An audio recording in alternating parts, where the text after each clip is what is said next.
Have you ever felt too far gone to be forgiven? That's what the prodigal son thought too. He wasted everything on a life that left him empty. Yet at rock bottom, he discovered something stronger than his shame. Now, what led him to such emptiness? Let's go back to the moment it all began.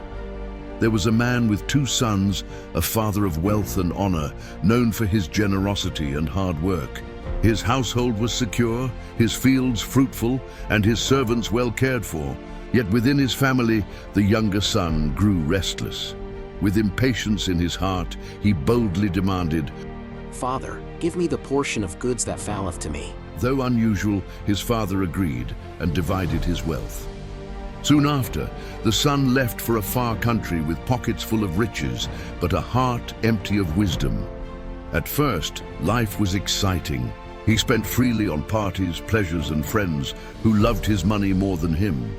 But soon, every coin was gone. Then famine struck the land. The streets grew empty, food was scarce, and his so-called friends vanished. With nothing left, the young man wandered the streets, but no hand reached out to help him. Desperate, the once proud son took the only work he could find, feeding pigs. Day after day, he stood in the mud, his stomach growling, his clothes torn and stained, and the smell of animals clung to him.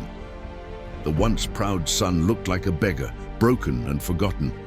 Hungry, filthy, and alone, he grew so desperate that even the pigs' food looked good to him. There in the dirt, his pride broken, he remembered his father's house, where even servants had food to spare. With humility he said, "How many hired servants of my father's have bread enough and to spare, and I perish with hunger? I will arise and go to my father, and will say unto him, Father, I have sinned against heaven, and before thee, and am no more worthy to be called thy son. Make me as one of thy hired servants." And so with weary steps he rose, and began the long road home. While he was still far off, his father saw him, for he had looked toward the horizon day after day, hoping for his return. Happy to see his son, he ran toward his long-lost son.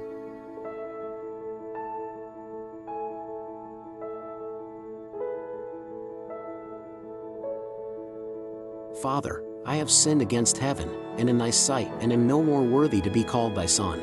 But the father silenced shame with love, pulling his son close as he whispered, "You're home, my child." Calling to his servants, "Bring the best robe, a ring for his hand, sandals for his feet. Kill the fatted calf, for tonight we rejoice. My son was dead and is alive again, lost, but now found." The elder son, hearing music and dancing, went out to see what the commotion was about. When he learned the reason, he grew angry and refused to enter. For he too had worked hard all those years, yet never once did their father celebrate him in this way. "Father," he said, "I have served you faithfully, yet you never gave me a feast. But for him who wasted everything, you celebrate."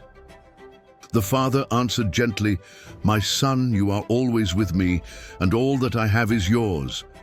But it is right to rejoice, for your brother was dead and is alive again. He was lost, but now is found." Now, the story ends without telling us the elder brother's choice, because the choice is ours. No matter how far you've wandered, you're never too far for grace to find you. Every step back is a step toward mercy, and every return is met with open arms. Just as a parent's love for their child never fades, God's love for us is even stronger, full of mercy, full of forgiveness. No matter how far we fall, when we return with humility, forgiveness meets us on the road.